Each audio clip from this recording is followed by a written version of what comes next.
자, 우리 또 행복한 우리 3일 저녁 기도의 시간이 되었습니다. 이게 아마 제가 자꾸 이게 컴퓨터 오류가 난 이유를 제가 좀 생각을 해보니까 제 컴퓨터가 이제 업데이트가 되면서 그 우리가 송출하는 줌이랑 제 컴퓨터 그 프로그램의 어떤 그거랑 이렇게 딱 일치되지가 지금 않는 것 같아요. 그래서 이게 따로 분리가 돼버려서 소리를 줌으로 송출하면 여기 스피커에서 안 나오고 여기 스피커로 송출을 하면 이제 줌에서는 안 나오고 지금 그런 상황이 된 것 같아요. 그래서 일단 방법도 제가 한번 좀 찾아보고 해보겠습니다. 될지 안 될지 사실 잘 모르겠습니다. 제가 프로그래머가 아니니까요. 자, 우리 다윗을 계속 제가 함께 살펴보고 있죠. 오늘은 다윗의 황혼입니다. 시중에 나온 책 중에 인생의 황혼에서라는 책이 있습니다. 이 책은 문학가이자 환경운동가였던 헬렌 디어링이라는 사람이 쓴 책인데요. 자신의 남편이 죽은 후에 그 남편의 일대기를 쓰면서 엮은 책입니다.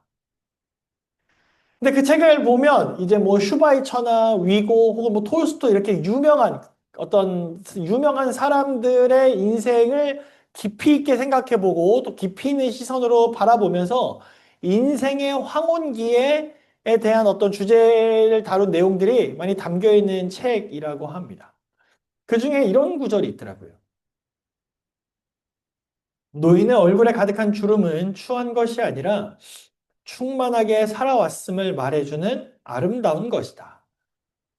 또 이런 말씀도 있습니다. 노년, 특히 존경받는 노년은 아주 큰 권위를 갖고 있기에 젊음이 누리는 온갖 즐거움보다도 한층 값지다. 네. 아마 이 황혼기에 대해서 계속 이렇게 다루던 그 책이었기 때문에 이런 표현들이 좀 들어간 것 같아요. 또 이런 책의 내용을 우리가 알았으니까 우리들의 삶에도 좀 적용을 해 봐야 될 것 같습니다. 우리는 우리 인생의 황혼기에 대해서 어떤 생각을 좀 가지고 있습니까? 물론 지금 예배드리는 이 상황에서 황혼기를 생각하는 것과 거리가 먼 저희 아이들도 있습니다만 황혼기 우리는 어떤 생각을 가지고 황혼기에 대해서 마주하고 있고 혹은 기다리고 있고 또 준비하고 있습니다. 이미 황혼기에 접어드신 분들이라면 나의 지금 황혼기는 어떤지를 생각해 보시면 좋을 것 같고 아직 황혼기에 다다르지는 않은 것 같다라고 생각되시는 분들은 그렇다면 우리의 인생이 마무리되어져 가는 이 상황 속에서 우리가 어떤 마음을 갖게 될 것이며 또 어떤 마음을 가져야 할 것인가에 대해서도 우리가 함께 생각해 볼 필요가 있을 것 같습니다. 글쎄요, 우리가 인생을 보통 이제 시험에 비유하기도 하는데, 인생이 끝날 그 시기쯤, 이렇게 인생이 저물어가는 그 시기쯤 됐을 때 내 인생을 돌이켜 본다면, 나는 후련한 마음이 들까요? 아니면은 좀 조급한 마음이 들까요? 뭐, 사실 전 잘 모르겠습니다, 아직. 지금 더 준비해야 되는 입장이기도 하고요. 근데 오늘 제가 이 황혼기에 대해서 말씀드리는 이유는 우리가 다윗의 인생 중에서 정말 그 인생의 마무리를 맺어가는 부분들을 좀 살펴보면서 다윗의 주위에 어떤 사람들이 있는지 또 다윗은 어떤 평가를 받는지에 대해서 우리가 좀 함께 이 시간에 살펴보려고 합니다. 첫 번째, 다윗과 함께한 아름다운 동역자들입니다. 자, 다윗의 주변에는 참 많은 사람들이 있었습니다. 그 사람들의 종류도 다양해서 다윗을 따르는 사람도 있었고, 다윗을 모함하는 사람도 있었고, 다윗을 죽이려는 사람도 있었고요. 반대로 다윗을 위해서 목숨을 바치려는 사람들 등 정말 많은 사람들이 다윗 주변에 있었어요. 근데 그 중에서도 성경은 다윗 주변의 용사들에 대해서 말을 하고 있습니다. 그 중에서 세 명이 등장을 하는데 그 이름은 아마 익숙진 않으실 거예요. 자주 등장하는 사람들은 아니거든요. 아디노, 엘르아살, 삼마 이렇게 세 사람이 등장합니다. 그런데 그들에 대해서 성경은 이렇게 묘사합니다. 같이 한번 읽어볼까요? 다윗의 용사의 시작. 다윗의 용사들의 이름은 이러하니라. 바그몬 사람 요셉 바세벳이라고도 하고 에센 사람 아디노라고도 하는 자는 군 지휘관의 두목이라. 그가 단번에 800명을 쳐 죽였더라. 그 다음은 아호와 사람 도대의 아들 엘르아살이니 블레셋 사람들이 싸우려고 거기에 모임에 그가 나가서 손이 피곤하여 그의 손이 칼의 붉기까지 블레셋 사람을 치니라. 그날에 여호와께서 크게 이기게 하셨으므로 백성들은 돌아와 그의 뒤를 따라가며 노력할 뿐이었더라. 그 다음은 하랄 사람 악의 아들 삼마라. 그는 그 밭 가운데 서서 막아 블레셋 사람들을 친지라. 여호와께서 큰 구원을 이루시니라. 자, 여기 가만히 살펴보면 여기 나와 있는 이 세 사람은 다윗의 용사입니다. 용사들인데 보니까 어때요? 내용들이 어떻습니까? 다 좋은 내용들만 있어요. 정말 이 증언이 말해주듯 다윗 주변에 있는 사람들 중에서 으뜸이라고 할 수 있는 사람들이었어요. 그런데 그들이 인정받는 것은 단순히 뭐랄까요, 좀 이렇게 전쟁을 잘해서 단순히 실력이 좋아서만은 아니었습니다. 다윗이 이 사람들을 아끼는 데는 또 다른 이유가 있었어요. 어느 날 블레셋과의 전투 중에 다윗이 이런 말을 합니다. 아, 내가 베들레헴 성문 곁에 있는 우물물을 내가 먹고 싶다라는 말을 해요. 근데 이건 명령이 아니었어요. 그냥 다윗이 혼잣말이었습니다. 누군가를 시켜서 너 지금 나를 위해서 저기 베들레헴 가서 물을 떠와 이런 얘기가 아니었고요. 그냥 혼잣말이었어요. 혼자서 아 베들레헴의 그 우물물이 이제 그립네라고 그냥 이렇게 말한 것뿐이었습니다. 근데 그 말을 누가 듣냐면 바로 아디노, 엘르아살, 삼마 이 세 사람이 다윗이 그냥 하는 얘기를 들어요. 그리고 어떻게 하는가 이렇게 합니다. 같이 읽어볼까요? 세 용사가 시작. 세 용사가 블레셋 사람의 진영을 돌파하고 지나가서 베들레헴 성문 곁 우물물을 길어가지고 다윗에게로 왔으나 다윗이 마시기를 기뻐하지 아니하고 그 물을 여호와께 부어드리며 이르되 여호와여 내가 나를 위하여 결단코 이런 일을 하지 아니하리이다. 이는 목숨을 걸고 갔던 사람들의 피가 아니니까 하고 마시기를 즐겨하지 아니하니라. 세 용사가 이런 일을 행하였더라. 자, 여기 보면 블레셋 사람의 진영을 돌파하였다고 나옵니다. 이 말이 무슨 말이냐면 당시 베들레헴 주변은 이미 블레셋 사람들이 좀 점령을 해놨던 것 같아요. 그래서 이 베들레헴의 무물물을 뜨려면 거기를 돌파해야 되는데 우리가 뭐 사람과의 다툼이 있을 때에도 그런 느낌을 좀 받지만 전쟁 같은 경우 누군가 다툴 때 어떻습니까? 우리 마음이 부담스럽고 좀 불편하고 뭔가 좀 위협받는 느낌이 들기도 하고 뭐 이렇잖아요. 근데 이 베들레헴에 들어가기 위해서 블레셋 사람들의 진영을 뚫고 들어간다. 이거는 사실 목숨을 걸어야만 가능한 일입니다. 쉽게 말하면 적진을 뚫고 들어가는 거니까요. 명령도 아니었고 그냥 단순히 다윗이 혼잣말이었는데 그냥 그것을 위해서 우리 왕이 물이 마시고 싶다. 그러자 이 세 사람이 거기를 뚫고 들어가서 물을 구해온 것입니다. 그 물을 받아본 다윗의 마음이 어땠을까요? 놀라기도 했겠지만 감동도 했을 것입니다. 그래서 다윗은 이 물을 마시지 않습니다. 그리고 그들의 물을 가리켜 뭐라고 하냐면 그들의 피, 이 물이 그냥 물이 아니에요. 이 세 용사의 피, 그들의 생명이라고 말을 하며 그 물을 하나님께 드리게 돼요. 그 영광을 가로채고자 하지 않고 다윗은 하나님께 그 물을 그대로 이렇게 바치는 것입니다. 여러분, 이 이야기가, 방금 우리가 살펴본 이 이야기가 다윗과 주변 용사들의 어떤 아름다운 어떤 우정, 연합, 사랑, 이런 이야기로만 보이십니까? 물론 그런 부분도 없지 않아 있어요. 그렇죠? 그런 부분도 분명히 있습니다. 그러나 우리가 좀 더 핵심적으로 바라봐야 할 것이 있는데 그게 뭐냐면 하나님의 나라인 이 이스라엘이 든든하게 일어서기까지, 즉 다윗 제국의 영광이 있기까지는 이런 어떤 희생과 서로를 향한 동지의 이 사랑, 이런 것들의 결합, 연합, 그 누구도 흔들 수 없는 이런 견고한 연합이 있었기 때문에 가능하였다라는 거예요. 그 부분을 강조해서 보여주는 것이 좀 전에 우리가 읽었던 이 세 용사의 이야기입니다. 이 세상에서 이루어지는 모든 하나님의 영광, 물론 그 주권은 하나님께서 가지고 계신 것이 맞지만 우리가 감당해야 될 부분도 있습니다. 그게 뭐냐면 바로 연합인 것 같아요. 성도가 성도 간에 사랑하고 교제를 나누는 일. 그 일을 통한 연합이 없이 단순히 우리가 그냥 일 처리만, 교회 일 처리만 하는 식으로 진행을 한다면 그것은 하나님께 영광이 될 수가 없습니다.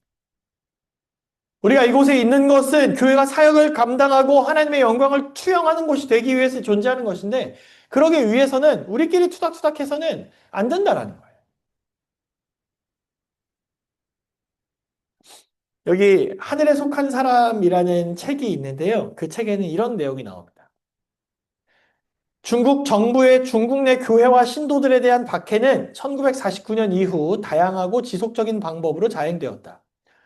1958년 정부가 모든 교회의 문을 닫아 걸었을 때 마오쩌둥의 부인 장칭은 외국 방문객들에게 이렇게 말했다. 중국의 기독교는 박물관의 역사 전시실에서나 가야 볼 수 있어요. 이미 죽어서 장사를 지냈거든요.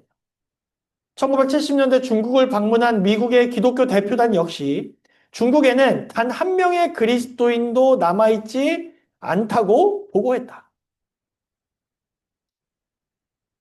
미국에서 공식적으로 가서 조사를 했는데 1970년까지 중국에 기독교인이 없다라는 게 공식적인 조사 결과였대. 그런데 중국에서 한 명의 기적적인 경험을 통해서 수많은 사람들이 회심하기 시작합니다. 그게 이 하늘에 속한 사람이라는 책의 주인공이에요. 그리고 그렇게 전도하고 회심했다라는 것에서 끝난 것이 아니라 그들이 어떻게 되냐면 함께 연합하기 시작합니다. 그래서 2004년에 조사했을 때 중국에 있는 그리스도인의 숫자가 5천만 명이 뭐 넘는다 이런 기록이 있습니다. 근데 그들에겐 특별히 큰 교회가 존재하지 않아요. 사실 존재할 수가 없습니다. 그들에게 있어서 예배, 교회는 지하 예배, 지하교회, 혹은 가정 예배, 뭐 이런 식으로 이제 진행이 되는 거예요. 어떻게 보면 소그룹, 어떻게 보면 뭐 우리 교과반처럼, 우리 소그룹처럼 이렇게 소그룹이라고 할 수 있는 그곳이 그렇게 부흥할 수 있었던 이유는 무엇일까요? 어쩌면 그들에겐 하나님의 영광을 드러내기 위해 그들이 하나 되고자 하는 마음이 있었던 것 같습니다. 상황은 어렵고, 우리는 교회 건물도 마땅히 없고, 우리는 함께 자유롭게 예배 드릴 수도 없고, 어려움이 너무나 많지만, 그 가운데서 우리가 하나로 모여 함께 한 마음으로 기도하고 연합하는 경험을 하게 되었을 때, 우리가 이곳에서 하나님의 영광을 드러낼 수 있다라는 그들의 믿음 때문이었던 것 같아요. 여러분, 우리에게도 이런 동역이 좀 필요하지 않겠습니까?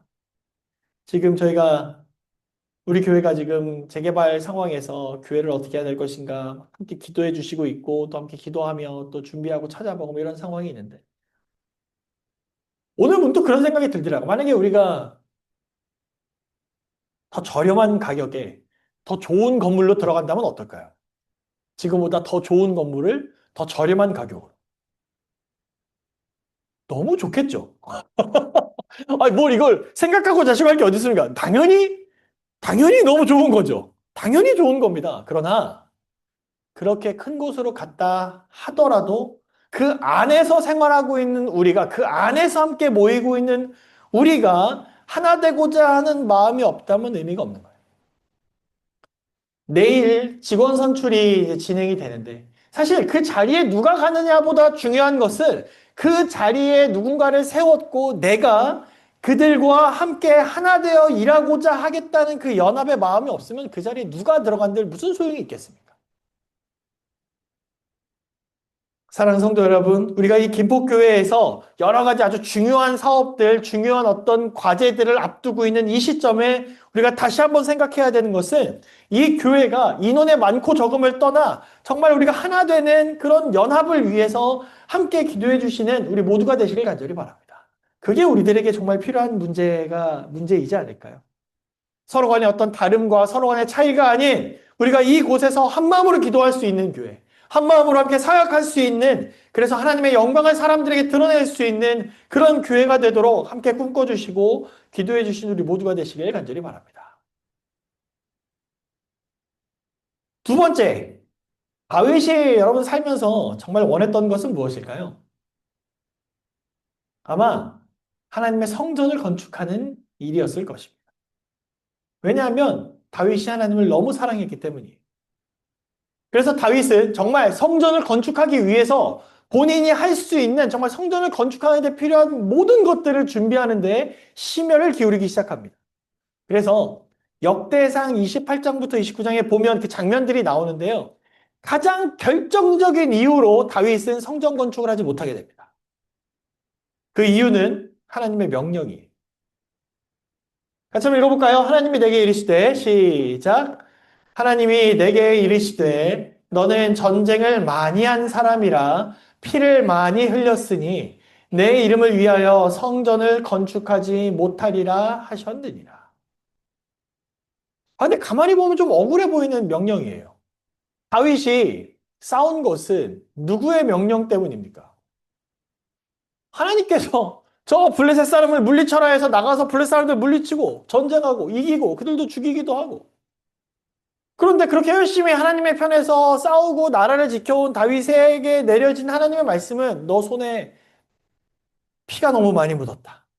그래서 너는 성전을 지을 수 없다라는 거예요. 여러분들이 다윗이라면 어떻게 했습니까? 억울하다고 하지 않겠어요? 저 억울합니다. 제가 이렇게까지 지금 열심히 노력했는데 이렇게까지 제가 열심히 하나님의 사역을 했는데 왜 제가 성전을 짓지 못하고.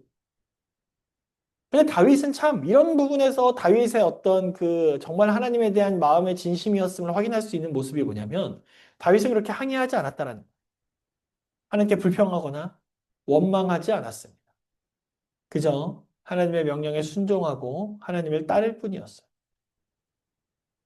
어떻게 그럴 수 있었을까요? 우리가 지금 이 지역에 있으면서 우리 2025년을 살아가고 있는 우리 모든 성도님들이 함께 간절히 기도해서 정말 우리가 멋진, 제가 지난주 안식일에 오면서 이렇게 김교회 쌤께 막 이야기하고 여쭤보니까 그 뭐야 여기 신협 자리 거기가 원래 피자헛 자리였더라고요. 네, 그래서 거기가 원래 우리 교회가 교회를 짓는다면 그곳에 지으면 좋겠다라고 생각했던 곳이 그 신협 자리였다고 이렇게 하는 이야기를 제가 들었습니다. 그래서 전에 김기수 목사님 사모님이 맨날 그 자리 이렇게 빙글빙글 돌면서 우리 교회가 되게 되려고 했다가 사람들이 이상한 사람이라고 쫓아내기도 하고 뭐 이런 경험이 있었다고 제가 들었는데 지금 보면 어떻습니까? 건물이 어때요? 아, 잘 지어놨어요. 예, 밤에 보면 아주 조명이 아주 기가 막힙니다. 그럼 배 아파요. 아, 이 자리가 우리 교회 자리여야 되는데. 그런데 만약에 우리가 있는 이 기간 동안 정말 우리가 헌신하고 기도하고 막 공사에 함께 참여하기도 하고 막 여러 가지 어려운 과정들을 거쳐서 그 교회를 딱 그 지금 신협과 같은 건물의 교회를 우리가 지었다라고 가정해 보자고요. 그러면 어떻겠습니까? 우리 마음이 어떤 마음이 들겠습니까? 뿌듯합니까? 안 합니까? 뿌듯하죠. 자부심 있습니까? 없습니까? 아, 자부심 있죠. 이 교회를 우리가 함께 기도함으로 이 모든 과정을 해왔다는 그런 자부심이 있을 수 있어요. 그러니까 거기에 우리가 그걸 짓고자 우리가 목표에 집중할 수 있습니까? 없습니까? 있겠죠. 근데 다윗의 목표는 성전을 세우는 것이 다윗의 목표가 아니었던 거예요. 엄청나게 멋진 성전을 딱 지으면 다윗 성전이라는 이름으로 후대에 계속 내려왔겠죠. 엄청난 성전이었다. 그러나 다윗의 목적은 그 성전의 건축이 아니었어요.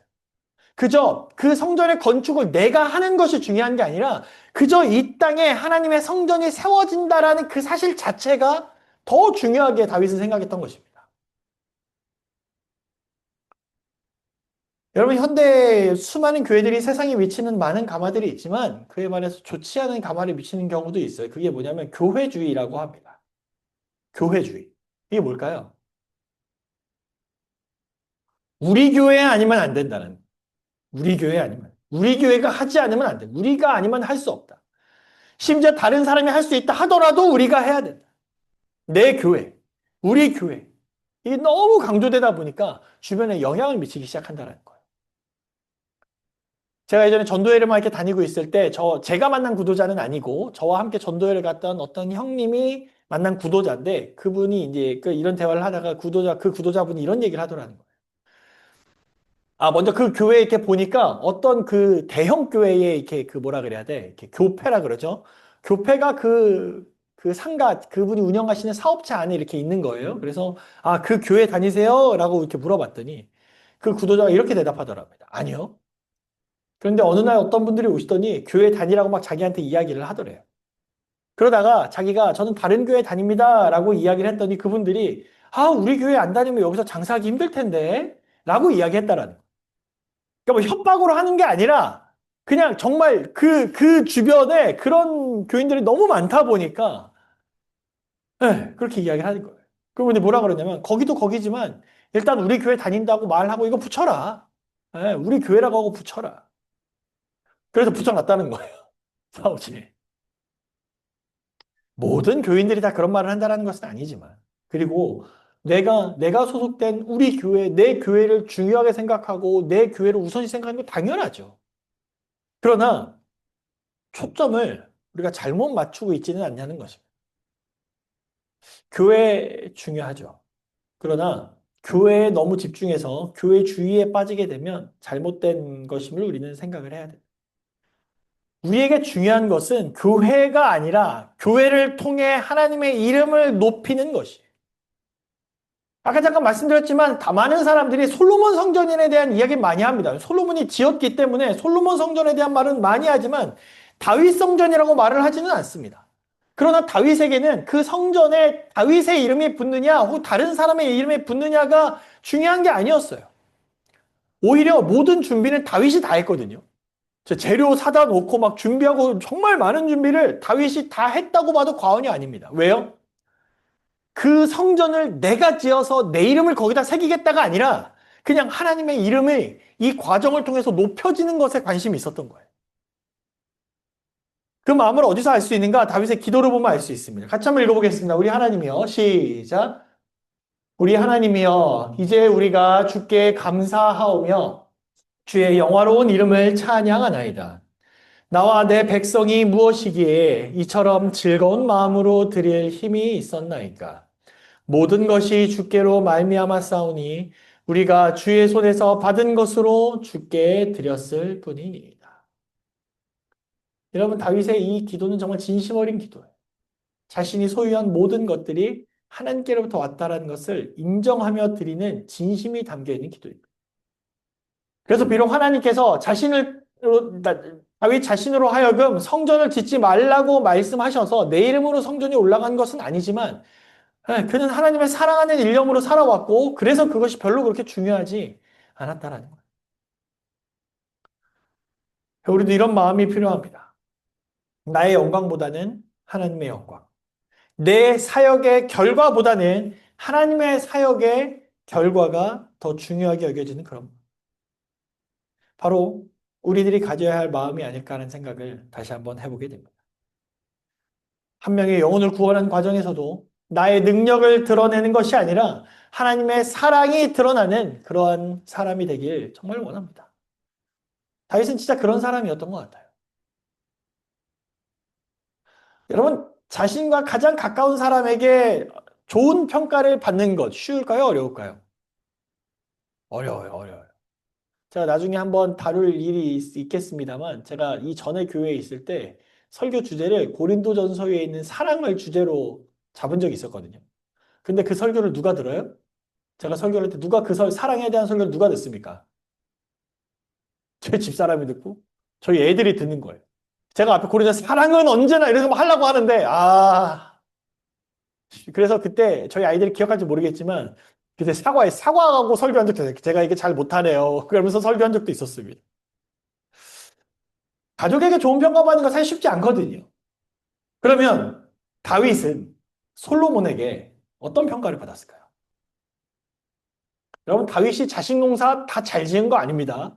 예, 자녀가 배반해가지고 막 문제가 발생하기도 하잖아요. 그렇죠? 다윗 자녀 압살롬이 반란을 일으켜가지고 막 문제도 일어나잖아요. 근데 솔로몬은 어떤 평가를 했을까요? 제가 읽겠습니다. 솔로몬이 이르되 주의 종 내 아버지 다윗이 성실과 공의와 정직한 마음으로 주와 함께 주 앞에서 행함으로 주께서 그에게 큰 은혜를 베푸셨고 주께서 또 그를 위하여 이 큰 은혜를 항상 주사 오늘과 같이 그의 자리에 앉을 아들을 그에게 주셨나이다. 그러니까 솔로몬이 본 다윗은 어떤 사람이었냐면 하나님 앞에 성실과 공의와 정직한 마음을 가진 사람.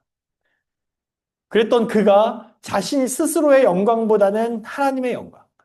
성전에 내 이름이 들어간 것보다는 하나님의 성전이 이 땅에 임한다는 사실에 더욱 치중했다라는 그 사실은 결코 이상한 일이 아닌 것 같아요.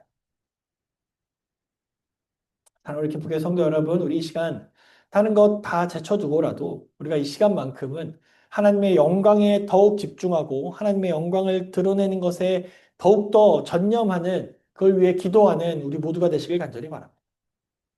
때로는 내가 가진 것 양보하는 경우가 있다 하더라도 하나님의 영광만큼은 양보하지 않는 그런 멋진 교인이 되기를 함께 기도해 주시길 간절히 바랍니다. 누구처럼요? 다윗처럼. 하나님의 영광, 어떠한 경우에도 하나님의 영광을 생각하며 살아간 이 다윗을 우리의 롤 모델로 삼는 우리 모두가 되시길 간절히 바랍니다. 네, 말씀을 좀 정리해 볼까요? 오늘 우리 다윗의 황혼기를 좀 함께 살펴보았는데요. 그에게는 함께 동역하는 사람들이 있었어요. 그래서 그냥 동역하는 사람들이 아니라 서로를 위해 목숨까지 바칠 수 있는 사람들이었습니다. 단순히 그런 사람들이 있었다라는 것이 중요한 것이 아니라 이스라엘에 하나님의 성전이 세워지기까지 이러한 면들이 준비되었다라는 것이 핵심인 거예요. 두 번째, 다윗이 초점 맞춘 것은 자신의 영광이 아니었습니다. 성전을 못 짓게 되었지만 이 땅에 하나님의 영광이 드러나는 것을 더 중요하게 생각한 사람.